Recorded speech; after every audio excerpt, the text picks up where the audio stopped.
Hello dear students, देखिए आज का जो हमारा टॉपिक है फिजिक्स 12th जो हमारी चली है चैप्टर नंबर 7 जो चला हुआ है अल्टरनेटिंग करंट। तो हमने जो है इसके ऊपर पहले आपके लिए एक वीडियो बनाया है टिप्स एंड ट्रिक्स पर। तो वो फार्मूले आप पहले ज़रूर याद कर लीजिए, उस वीडियो को ज़रूर देखिए। बड़ा ही अच्छा वीडियो है, शॉर्ट ट्रिक हमने जो उसमें यूज़ की है कि किस तरह से आपको न्यूमेरिकल प्रॉब्लम को सॉल्व करना है। तो आप देख रहे हैं आपका अपना चैनल physics.edu.rajendra। तो चलिए हम बिना देरी किए शुरू करते हैं हमारा आज का टॉपिक। अल्टरनेटिंग करंट में हम करेंगे numerical problem with tips and tricks, और एक बेहतरीन तरीके से बिल्कुल छोटे छोटे पॉइंट बनाकर हमने न्यूमेरिकल सोल्यूशन को लिया है। तो चलिए शुरू करते हैं हमारे आज का जो टॉपिक है न्यूमेरिकल प्रॉब्लम। बिल्कुल आसान है, देखिए ध्यान से। पहला क्वेश्चन देखिए ध्यान से। क्या है पहले क्वेश्चन में हमारे पास, a resistance of 100 ohm is connected to a 220 volt 50 hertz supply, AC supply. देखिए जो हमारे इंडिया में एसी की जो फ्रिक्वेंसी है वो 50 हर्ट्ज है, एक नंबर में आ जाता है, इसको नोट कर लीजिए। और वोल्ट लगभग जो हमारी डोमेस्टिक सप्लाई है उसमें 220 टू 20 वोल्ट होती है। और रेजिस्टेंस कितना दिया गया है वो हमारे पास 100 ओम दिया गया है। तो हमें निकालना क्या है, what is the RMS value of the current in the circuit. RMS value of the current, तो आरएमएस वैल्यू हमारे पास करंट की क्या होती है, आई हमारे पास होता है जो होता है ई डिवाइड बाई आर, आपने पढ़ा होगा, यानी कि ईएमएफ डिवाइड बाई आर होता है। यदि आपने पिछला वीडियो देखो तो सिंपल है, ई हमारे पास कितना आ गया 220 दिया गया है और रेजिस्टेंस कितना दिया है 100। तो दोनों को हम डिवाइड कर देंगे तो इससे हमारा आंसर आ जाएगा। देखिए आई आर एम एस सीधे हमें निकालना है, तो V R M S divide by resistance 220 divide by 100 2.20 ampere हमारे पास आई आर एम एस आएगा। अब निकालनी हमें नेट पावर, बिल्कुल आसान। The RMS value of the current in AC circuit निकालना हमें, तो ये भी बिल्कुल आसान है हमारे पास, ध्यान से देखिए। What is the net power consumed? Net power का क्या होता है, हमारे पास पावर होती है मैक्सिमम VRMS जितना भी होगा और IRMS, दोनों को हम मल्टीप्लाई कर देंगे। तो दोनों को मल्टीप्लाई करने से हमारे पास सिंपल आंसर आ गया। क्लियर है पॉइंट, बिल्कुल आसान बिल्कुल। यदि आपने एक बार फार्मूले याद कर लिए तो बिल्कुल आपको कोई प्रॉब्लम नहीं आएगी। देखिए नेक्स्ट क्वेश्चन क्या है, question number 2, peak voltage of N AC supply 300, what is the RMS voltage. What is the RMS voltage, peak voltage. देखिए ना, ये भी देखिए कितना आसान है, वी आरएमएस वोल्टेज क्या होता है, वी नोट डिवाइड बाई √2, और वी नोट कितना दिया है सप्लाई 300 डिवाइड बाई √2, तो कितना आ गया 22 के बाद हमारे पास क्या है 212.1 वोल्ट, यानी कि क्लियर है पॉइंट। बी देखिए, RMS value of current in an AC circuit is 10 ampere. कितनी दी गई, 10 एम्पियर दी गई है। What is the peak current, simple वही, जब पीक वोल्टेज तो यहाँ पे आई नॉट डिवाइड बाई √2 होएगा, सिंपल वही हमारे पास।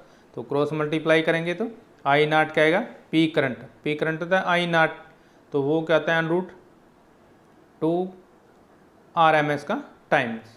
तो वैल्यू पुट करेंगे तो सिंपल आ गया 14.1 एम्पियर। क्वेश्चन नंबर 3 देखिए, a 44 mH megahertz inductor is connected to 220 volt 50 hertz supply, determine the RMS value of the current in the circuit. क्या निकालनी है, RMS value of the circuit in the circuit. देखिए RMS value of the current निकालनी है, और वो देखिए क्या होता है हमारे पास, RMS value of the current क्या होता है, I is equal to E V divide by XL होता है, डिवाइड बाई एक्सएल, और एक्सएल क्या होता है हमारे पास 2 VL, ये एक्सएल होता है हमारे पास, ठीक है ना। तो ये वैल्यू हम इसके अंदर पुट करेंगे। तो पहले हम एक्सएल निकाल लेते हैं, एक्सएल का जो फार्मूला हमारे पास ये हो जाएगा, ठीक है ना। तो 2 × 50 जो फ्रिक्वेंसी है हमारे पास, ये न्यू क्या है फ्रिक्वेंसी, हर्ट्ज, कई बार यहाँ पे एफ भी होता है, कई बार यहाँ पे एफ लेते हैं, कई बार म्यू ले लेते हैं, ये सिंबल का फ़र्क है सिर्फ। इसमें आपको कन्फ्यूजन है ना, ये कई बार एफ होता है, 2 पाई एफ एल भी होता है कई बार ठीक है ना। तो मल्टीप्लाई करने के बाद हमारे पास एक्स एल आ गया, और फिर वही फार्मूला हमारे पास क्या है, V R M S divide by X L. Voltage 220 और एक्स एल ये हमने निकाल लिया, तो मल्टीप्लाई और डिवाइड करके इसको हम आंसर निकाल लेंगे। Question number 4, a 60 microfarad capacitor is connected to a 110 volt of 60 hertz AC सप्लाई। Determine the RMS value of the current in the circuit. Determine the RMS value of, देखिए वही formula दोबारा से जो पीछे हमने क्वेश्चन नंबर 3 में लगाया, सेम फार्मूला चलेगा हमारे पास। यहाँ पे कैपेसिटेंस हमारे पास दिया गया है, देखिए हमारे पास ये दिया गया है 60 माइक्रोफैरेड दिया गया है। तो इसमें हम निकालेंगे XC, उसमें XL निकाला था ना हमने, अब हमें निकालना पड़ेगा कैपेसिटर के लिए, वो हमारा होता है XC, और XC क्या होता है 2 पाई FC। कई बार यहाँ पे F के स्थान पे म्यू भी होता है, ये ध्यान रखेंगे, तो दोनों एक ही बात है हमारे पास, ठीक है ना। तो फिर वही XC क्या निकाल लिया हमने 442, ये वैल्यू पुट करेंगे 2 पाई 60 इंटू 60 इंटू 10⁻⁻⁶ ये दिया हुआ है, ठीक है। फार्मूला से हमारे पास RMS का करंट निकालना हो तो EP डिवाइड बाई XC, उसमें XL था, यहाँ पे कितना आ गया XC, तो वैल्यू पुट करके आंसर आ जाएगा हमारे पास।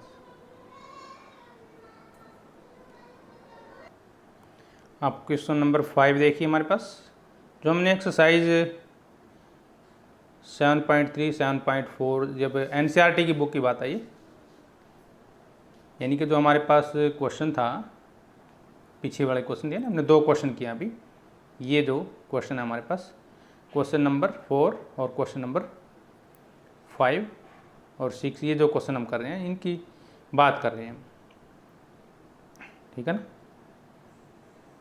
What is the net power absorbed by each circuit over a complete cycle? Explain your answer. यानी कि जो हमने पिछले 2 क्वेश्चन किए हैं उनके बारे में ये पूछना चाहता है, What is net power? What is net power? देखिए नेट पावर का यदि आप फार्मूला देखें तो वो क्या होता है, P, power absorb by inductor over A complete cycle, P average निकालेंगे हम, वो किसके बराबर होती है, E I कोस फाई, यदि आपको याद हो फार्मूला, यहाँ पे एवरेज, यहाँ पे भी एवरेज और यहाँ पे भी एवरेज, ठीक है। कई बार हम EV लिखते हैं या EV IV लिखते हैं, यहाँ पे EV और IV, ये हमारे पास फार्मूला होता है, ठीक है ना, EV और IV कोश 5, ठीक है ना। अब E कितना है हमारे पास 220 वोल्ट दिया है, पिछले जो हमने वीडियो देखे ना उसमें कितना है 220 वोल्ट है, और I कितना है करंट है जो 15.9 निकाला हमने पिछले वीडियो में 15.9, ठीक है। और कोश 5 एंगल कितना है π/2 90 डिग्री, कोस 90 डिग्री आ जाएगा, कोस π/2 आ गया, तो कोस π/2 कितना होता है 0, तो यानी कि सारे का सारा हमारा क्या बन गया 0 बन गया, तो ये आंसर आ गया। In case of an ideal inductor capacitor there is no power loss, answer ये, पावर लॉस इसमें बिल्कुल नहीं होती, जो आइडियल हमारे इंडक्टर और कैपेसिटर होते हैं।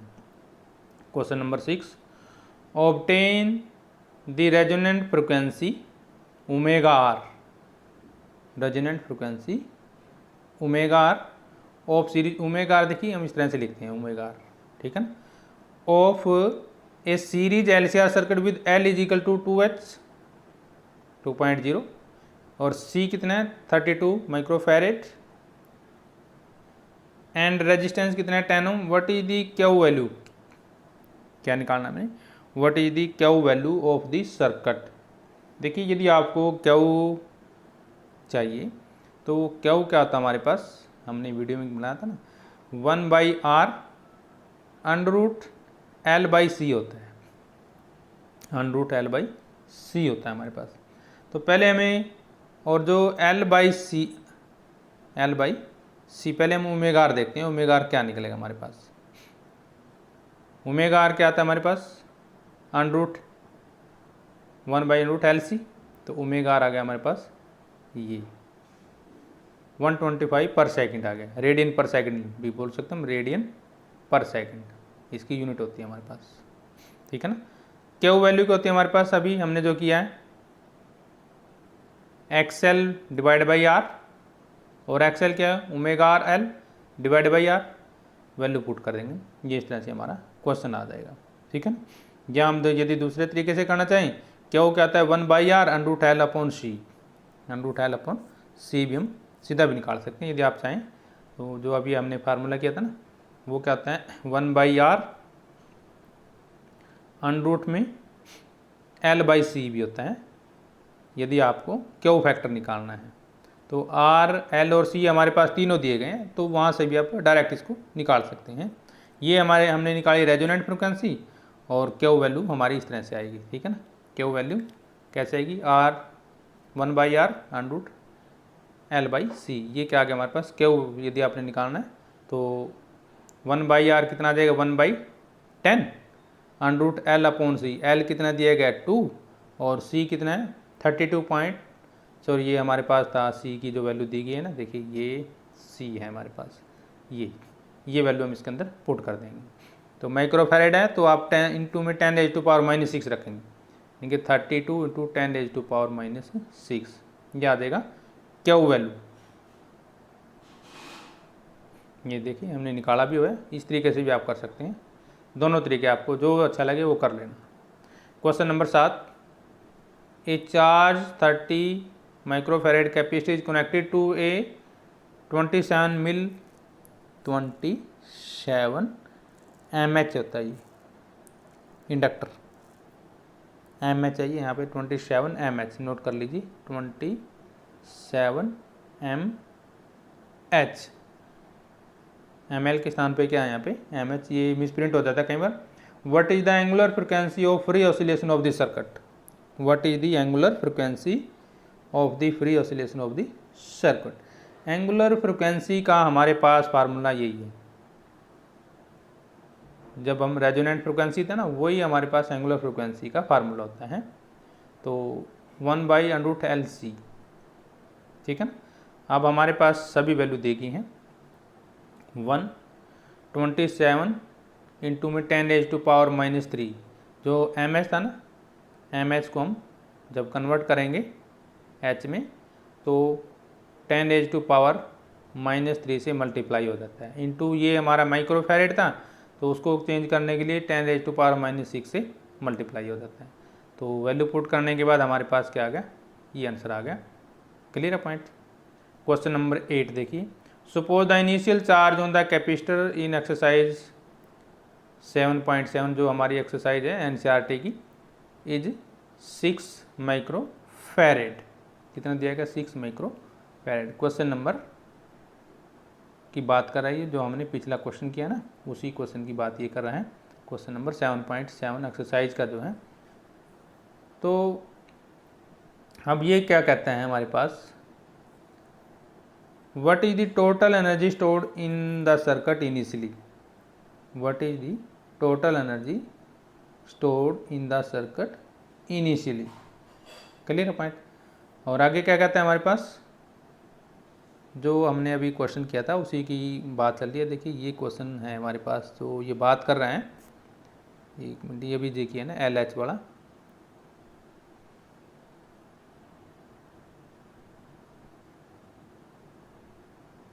ये वाला क्वेश्चन है जो इस क्वेश्चन के बारे में बात कर रहा है, जो इसमें जो वैल्यू दी गई है उसकी वैल्यू, यानी क्वेश्चन नंबर 6 की बात कर रहा है, क्वेश्चन नंबर 6 की बात कर रहा है इस क्वेश्चन में। What is the total energy stored in the circuit initially, what is the total energy at that, बाद की जो बात होगी। देखिए at later time energy is shared between the capacitor and inductor, however total energy remain same provided there is no loss of energy. देखिए energy stored का formula हमारे पास क्या है, हाफ क्यू स्क्वायर सी होता है डिवाइड बाई सी, ये किसका फार्मूला है, energy stored in a capacitor. तो क्यू हमारे पास दिया गया है, सी हमारे पास दिया गया है, दोनों की वैल्यू हम पुट कर देंगे, half Q square divide by C, तो 0.6 जूल आ जाएगा।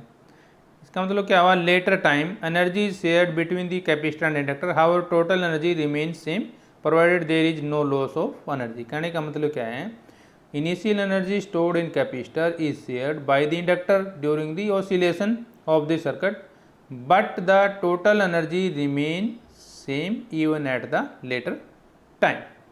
Question number 9, in LCR circuit with R is equal to 20 ohm, L is equal to 1.5 H and C is equal to 35 micro farad. देखिए micro farad का जो farad में change करते हैं तो 10 रेज टू पावर -6 से मल्टीप्लाई कर देना। 10 रेज टू पावर, इसको 35 को 10 रेज टू पावर -6 से मल्टीप्लाई कर देंगे। ये आप ध्यान रखेंगे जब भी ऐसे न्यूमेरिकल आपके सामने आते हैं। Connected to a variable frequency of 200 volt AC supply, when frequency of the supply equal the natural frequency of the circuit, what is the average power transfer to the circuit in the complete cycle. देखिए average का अभी हमने थोड़ी देर पहले किया था formula, वही formula इसमें P of average, average power का क्या किया था हमने, EV इंटू आई वी, ये फार्मूला होता है हमारे पास। और इसके लिए हमें पहले क्या निकालना पड़ेगा, IV निकालना पड़ेगा। और IV क्या होता है हमारे पास, आपको याद हो, IV इक्वल टू IR होता है ना, वही फार्मूला हमारे पास, याद रखिए। EV यानी कि V बाई, ये फार्मूला होता है। तो ये दोनों हम फार्मूले यूज करेंगे, जल्दी आ जाएगा। अब देखिए पहले हम XL निकालते हैं। XL किसके बराबर होता है, XC, यानी कि जो इम्पीडेंस होता है वो निकाल लिया हम, हमारा R के बराबर आता है, क्योंकि XL किसके बराबर XC, तो ये हमारा कैंसिल हो गया, किसके बराबर आ गया R। अब पावर क्या होती है, V² डिवाइड बाई R, तो पावर क्या आ गई हमारे पास, काटने से 2000 वाट आ गई। ठीक है, दोनों फार्मूले लगा सकते हैं हम, जो पहले वाला फार्मूला किया हम उससे भी कर सकते हैं, वैसे ये फार्मूला बेटर है, इससे भी आप कर सकते हैं। दूसरा फार्मूला देखिए क्या है हमारे पास, हम क्या करेंगे, I निकालेंगे।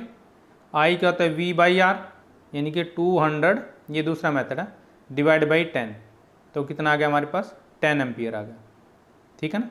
अब पावर निकालनी है, पावर क्या होती है, वोल्टेज इंटू में, यानी कि EMF इंटू आई। EMF कितना है 200 और I कितना है 10, तो कितना आ गया 2000। तो ये दोनों तरीके आप कोई से भी लगा सकते हो। ठीक है ना। Question number 10, a radio can tune over the frequency range of a portion of, हमारे पास देखिए क्या दिया गया, a radio can tune over the frequency range of a portion of mega watt broadcast band between 800 to 1200 kilohertz. If its LC circuit has an effective inductance of 200 microH, what must be range of its variable capacitor. इसकी range क्या होगी हमें ये बताना है। देखिए वही हमारे पास कैपेसिटर में पहले फ्रिक्वेंसी निकालनी पड़ेगी, फिर कैपेसिटेंस निकालना पड़ेगा हमें। ठीक है ना, फिर हम निकालेंगे वैल्यू इसकी जो हमारे पास होती है। ठीक है ना, तो सिंपल है हमारे पास। देखिए for tuning natural frequency the frequency of LC oscillation should be equal to the frequency of the radio wave received. तो जो नेचुरल फ्रिक्वेंसी होती है वो रेडियो वेव के बराबर होनी चाहिए by the antenna in form of same frequency current eight LC circuit. For tuning 800 kilo hertz required capacitance.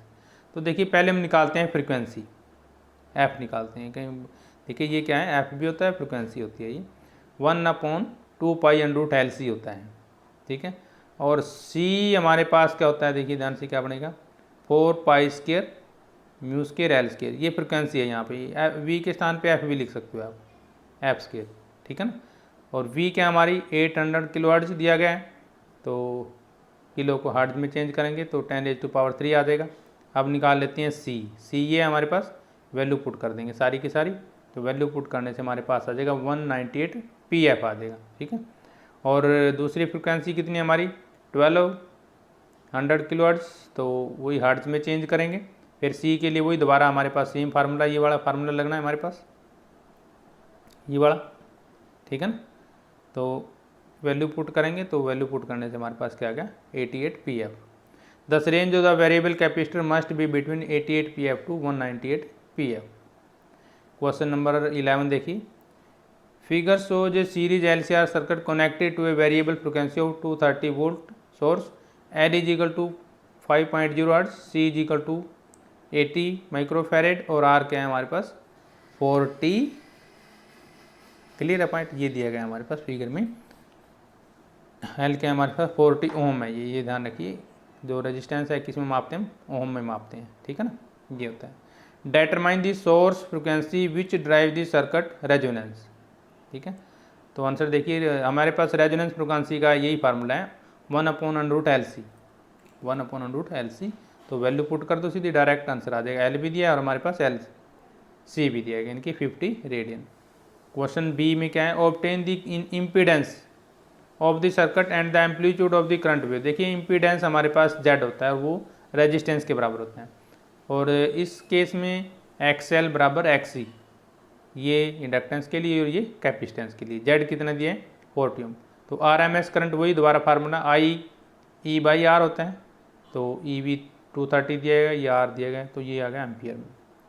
और एम्पलीट्यूड निकालने का हमारे पास सिंपल फार्मूला है, IV × √2 हो जाएगा, तो वैल्यू हम पुट कर देंगे IV की, जो ये आई है ना, और यहाँ पे वैल्यू पुट हो जाएगी, तो पुट करने से कितना आ जाएगा 8.13। सी में determine the RMS potential drop across the 3 element of the circuit so that the potential drop across LC combination is 0 at the resonating. देखिए potential drop across L, potential drop VL, देखिए पहले क्या होता है, ये होता है IRMS × XL होता है, ठीक है ना।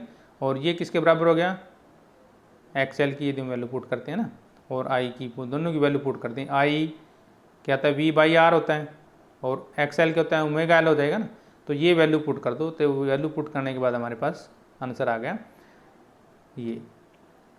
पोटेंशियल ड्रॉप अक्रॉस कैपेसिटेंस का भी सेम फार्मूला है हमारे पास, उसमें XL के स्थान पे क्या आ जाएगा XC आ जाएगा, तो यानी कि फिर हम वैल्यू पुट करेंगे, I की वही V/R आ जाएगा ना, और XC क्या आता है 1/ωc, XC का होता है 1/ωc होता है, ठीक है। तो ये आ गया हमारे पास 1/ωc, इसमें फिर वैल्यू पुट कर देनी है हमारे, तो फिर दोनों का डिफरेंस ले लेंगे, वो आ जाएगा पोटेंशियल डिफरेंस L कॉम्बिनेशन में, ठीक है। पोटेंशियल डिफरेंस अक्रॉस रेजिस्टेंस वो सीधा ही होता है हमारे पास IRMS × R। I हमारे पास वही V/R होता है, ये V/R, और R मेरे 40 दिया गया, तो ये आ जाएगा हमारे पास, या सीधी बताया मैं VR = IR लगा लो, वो वहाँ से भी आ जाएगा। क्वेश्चन नंबर 12 देखिए, an LC circuit containing a 20 mH inductor and a 50 microfarad capacitor with an initial charge of 10 mC. The resistance of the circuit is negligible. At that instant the circuit is closed. T = 0. तो इसमें हमें क्या निकालना है, देखिए ध्यान से, पहला पॉइंट ए में क्या निकालना है, what is the total energy stored, total energy stored initially it is converted during the LC oscillation. देखिए टोटल एनर्जी का फार्मूला एक ही है, Q²/2C या हाफ Q²C, वैल्यू पुट कर दो, सिंपल आंसर, ठीक है। अब if we neglect the loss due to resistance of connecting wire the total energy remain consumed during the LC oscillation. What is the natural frequency का एक ही formula है, याद कर लीजिए 1/√LC, और वैल्यू पुट करो, हमारे पास सीधा आंसर नेचुरल फ्रिक्वेंसी का आ गया ना। और ओमेगा यदि हमें निकालना है तो 2πν, और V यानी कि फ्रिक्वेंसी क्या हो जाएगी ω/2π, तो ये आ जाएगी हमारे पास 159 हर्ट्ज। सी पे क्या है, at what time is the energy stored completely electrical stored in the capacitor. देखिए ये थोड़ा सा अलग सा हो गया हमारे पास, let the charge on the capacitor at an instant during LC oscillation क्या है हमारे पास, ये होता है चार्ज का फार्मूला, Q0 cos ωt, और energy stored will be completely electrical if Q Q0 plus minus में, यानी कि जो cos ωt है वो +1 या माइनस के बराबर होगा, और ωt क्या बनेगा हमारे पास nπ, यहाँ पे n की वैल्यू 0 है, 1 है, 2 है या 3 है, यानी कि t क्या आएगा हमारे पास nπ/ω, ठीक है। फिर हम रखेंगे ओमेगा की वैल्यू क्या आती है 2π/t, तो ये वैल्यू पुट करने से हमारे पास आ गया t की वैल्यू, ठीक है। तो पाई से पाई कैंसिल हो जाएगा, NT/2 आ गया हमारे पास। या हम कह सकते हैं energy stored will be completely electrical if T = 0, T = T/2, T 3T/2 और या 2T, ये हमारी सीरीज बन जाएगी, ठीक है ना। कम्प्लीटली मैग्नेटिक, अगर मैग्नेटिक की बात करते हैं जब हम, energy stored will be completely magnetic if electrical energy is zero, यानी कि क्यू चार्ज क्या आएगा जीरो, कोस ओमेगा टी भी क्या होगा जीरो, यानी कि जब कोस ओमेगा टी जीरो होगा तो ओमेगा टी क्या आ जाएगा 2n+1 इंटू π/2, ये मैथ का फार्मूला है हमारे पास। तो इसी से हम निकालेंगे टी, टी क्या होगा 2n+1 π/2 ओमेगा। तो फिर वैल्यू पुट करेंगे हम ओमेगा की, ठीक है ना। तो ओमेगा की वैल्यू पुट करने से हमारे पास ये इक्वेशन बन गई, ठीक है ना। अब इसका मतलब energy stored will be completely magnetic at T/4, 3T/4, 5T/4 और 7T/4, क्लियर है। Okay, at what time is the total energy shared equally between the inductor and the capacitor. Total energy का एक फार्मूला वही Q0 का square divide by 2C।